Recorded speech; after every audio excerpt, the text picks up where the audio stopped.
Hi guys, how are you doing? So today we're gonna be talking about something simple, not yet simple. So we're gonna be talking about let's talk about indices. Indices, right? Okay, fine. Indices, you've got laws. So we have laws of indices.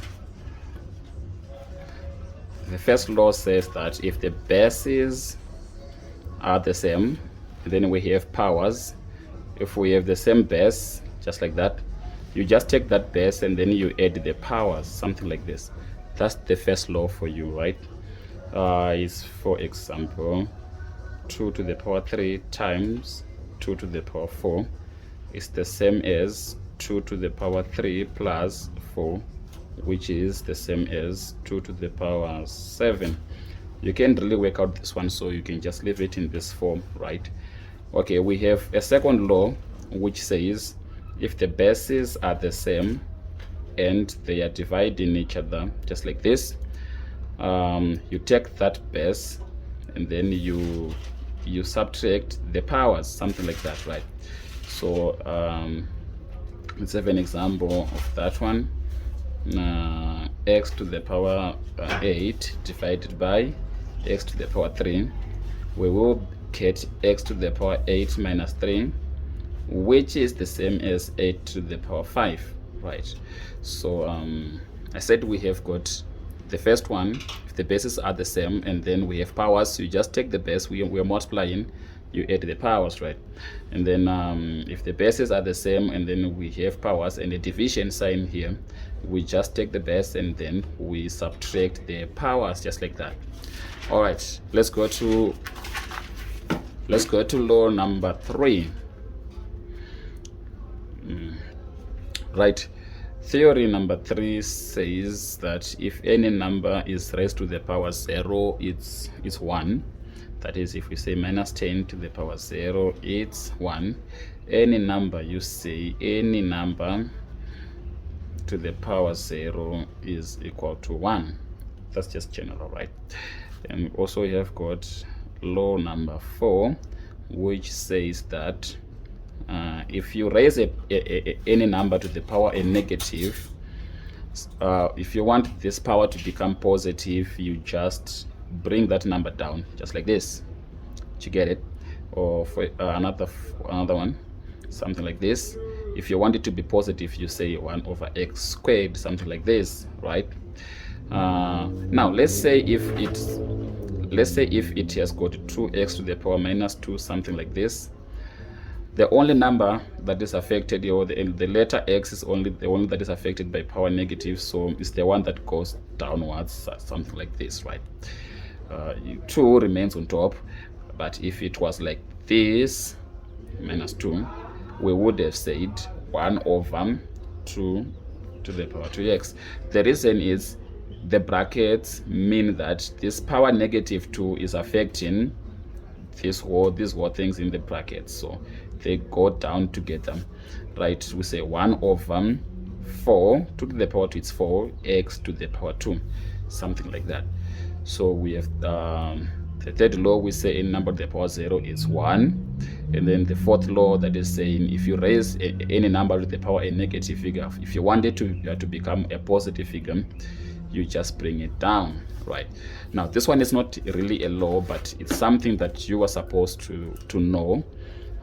Let's say we have something like this to the power 1, right? We have a fraction, and then we have a fraction that is raised to the power negative. So if this negative has to become positive, you just have to flip the fraction inside here, b over a to the power 1. It's now positive. For example, let's say 2 over 3 to the power minus 2. You want it to become positive power here. You just say 3 over 2 to the power 2, right? 3 to the power 2, it's 9. 2 to the power 2, it's 4. You might want to leave it as a mixed fraction. 4 into 9 is 2, and a remainder 1 over 4, something like this, right? Okay, fine. It's so fascinating, right, to be able to learn these things so quickly and so fast like this, right? All right, fine. We also have got another laws. Let's say we have law number, that was law number 4, now is law number 5. Now we have got what we call fractional, it's an R here, fractional indices.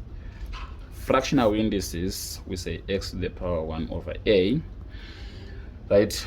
Our power now is a fraction, so how do we work this one out? We just say a here becomes this part here, 8th root of x. This one here is just going to be written as 1, just like that. So maybe let's say we have 9 to the power half, something like this. We say 2 here, 9 here to the power 1.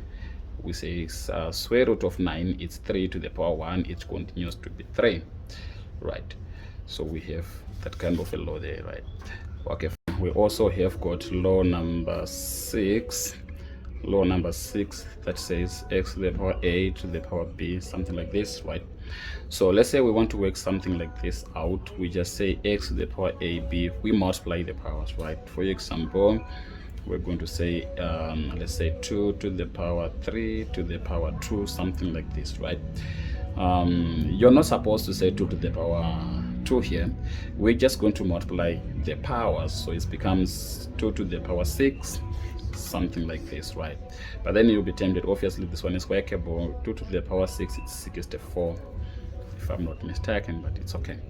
All right, so let's do another one, like 2 to the power minus 3 to the power 3, something like this, right? So if we have something like this, we said we're going to have to multiply the powers. We say 2 to the power minus 9. Now we want to leave this one as a positive index. We don't want negative indices, so we say 1 over 2 to the power 9, something like this, right? Right, after this we just go to say 1 over 2 to the power 9. It's not really workable. We can just leave it in this form, or you can use a calculator to work it out, right? So this is how you do it if you if you have powers that are doing things like that one, things like those ones, right?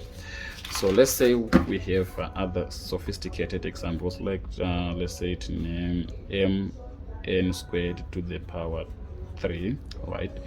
If there is no power here, we just put our own 1, so it's gonna be m to the power 1 times 3 and n to the power 2 times 3. So basically it's going to become m to the power 3 n to the power 6, something like this, right? So that's it. Let's say we also have got something like minus 4g 3, and let's say a to the power 3, something like this, right? So we're just going to have to say minus 4 to the power 3, and then those ones are going to multiply. G3 and 3, they multiply to become 9. I said if we don't have a power, we're going to have to put 1 here. It's gonna be 8. 1 times 3 is gonna be 3. So this one now we're just going to have to work it out. It's the same as minus 4 times minus 4 times minus 4. Minus times minus times minus is going to be minus. If we multiply those ones, it's going to be 64. So our final answer is supposed to be negative 64 g9 a to the power 3, something like this, right? So these things are pretty much simple, right? Very, very simple. But what you need to do is you have to practice more, right? So I'm done with you guys. All of the examples, all of the laws I've given you. So I want you to be left out with this exercise, right?